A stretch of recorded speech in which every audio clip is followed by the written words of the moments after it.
What is going on, people? Anthony Williams here to shoot a quick video. From yesterday I spoke of the subject of fear, and I hope you weren't going to think that I was going to leave you like that. Just leave you with fear and just tell you to go out and conquer your fears.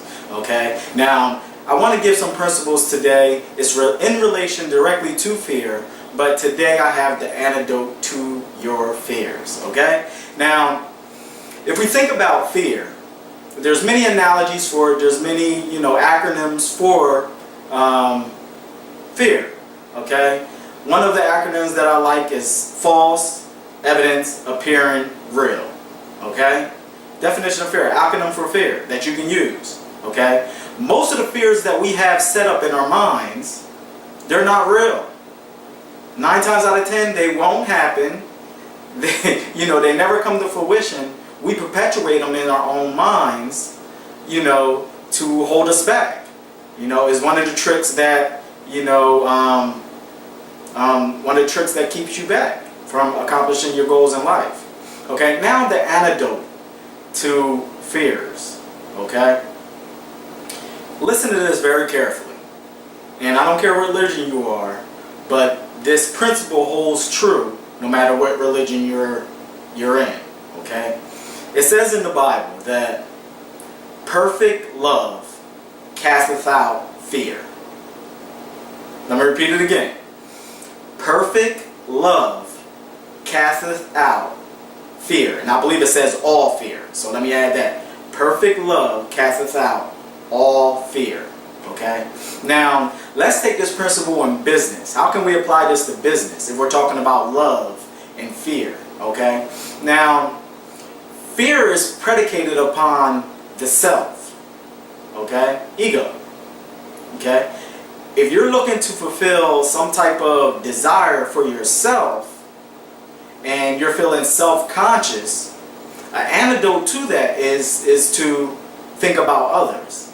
Think about love, the opposite, okay? So how do we perpetuate love? And what is love? We're not just going to throw words out here, but what is love? Love is being in harmony. Not only with your environment, but with your fellow man. Okay? A lot of people think about love and they think about this ephemeral thing, and they think about, when you talk about love, we think about couples, coming together and, hugging, kissing, and all that other stuff. But there's another type of love. The love of harmony that transforms all fears. Okay? Now, if you think about business, we do everything in business. Those who are conscious in business, those are not just out for the money, but those who are conscious in business do everything and know that everything that they do is for their fellow man. Okay? Jim Rohn said a quote that success is to be attracted, not to be pursued. Okay? And we attract success by the person that we become. Okay? So let's look at this love in a deeper light. We become more. We work on ourselves to become more. We read.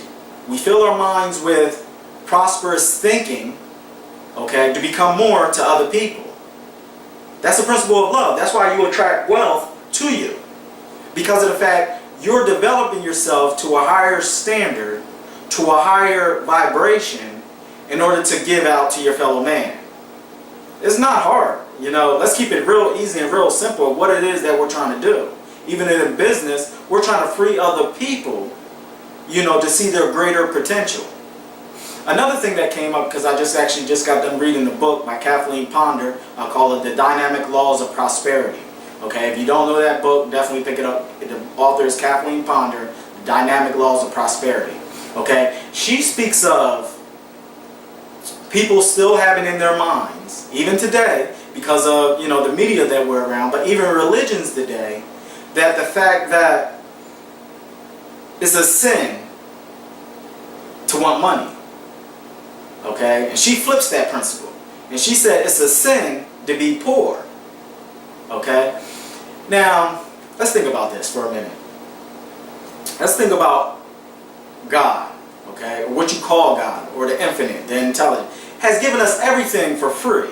Okay? When we came to this planet, we have everything, our faculties, everything that's worthy in life, is free. Okay? Our breath, our health, and everything else like that. And what we do with that is up to us. And God has given us that free choice. So, if we think about the overall scheme of things, how can a God that provided us with everything want us to be in lack, to be sick, to be, destitute, to have all these lack things in our lives and not want us to experience life fully? Now, this is directly towards those who think that having money is a sin. Okay? Now, let's flip it. Let's just say that, not having enough money is sin. Most of the jails that are filled today are filled with people who wanted the almighty dollar and was doing anything, to get this mighty dollar. So, let's just eradicate right now that thought that, poverty is the way to go, and not having possessions to use, is sometimes, somehow virtuous, because it's not.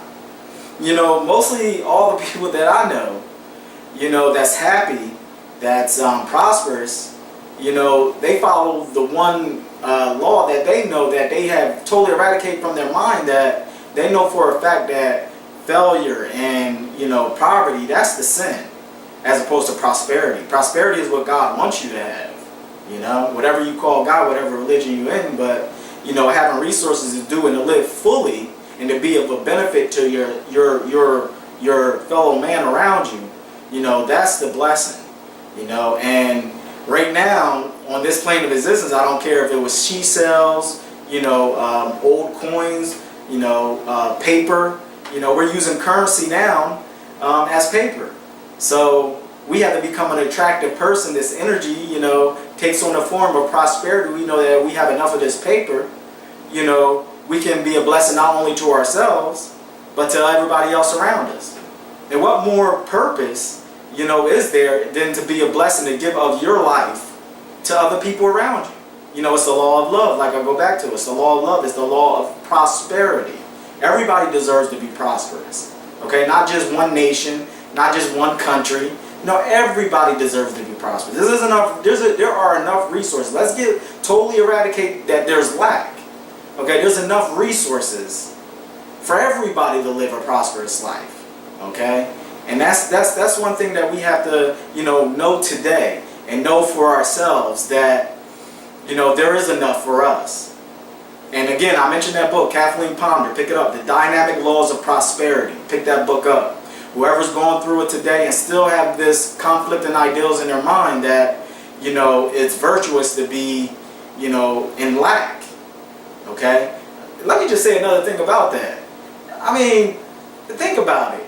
Most people, they do whatever they take. They work 12 hours, 8 hours, 18 hours on a job just trying to survive. Okay? So, having more than what you need, how is that going to be the sin?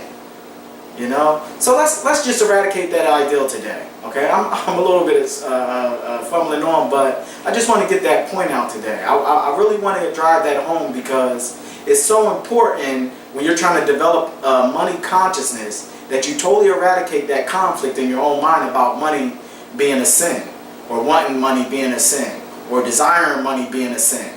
Okay? Now, we don't have to be tied towards, the results, always trying to find the results of things, but, we have to definitely have a desire to live a prosperous life, a whole life. Not just money, but a whole life, and that's prosperity. So, this is what I want you to do next. I'm going to put a link down below this video. And for those who have enough courage, for those who have a prosperous mindset and have totally eradicated the conflict in their own minds, I want you to click this link below, because it's a link that you're going to become a part of a team that's going to help you to actually not only develop this mindset of prosperity, but also to eradicate some of the fears that you have about money, and to really get your financial life in order.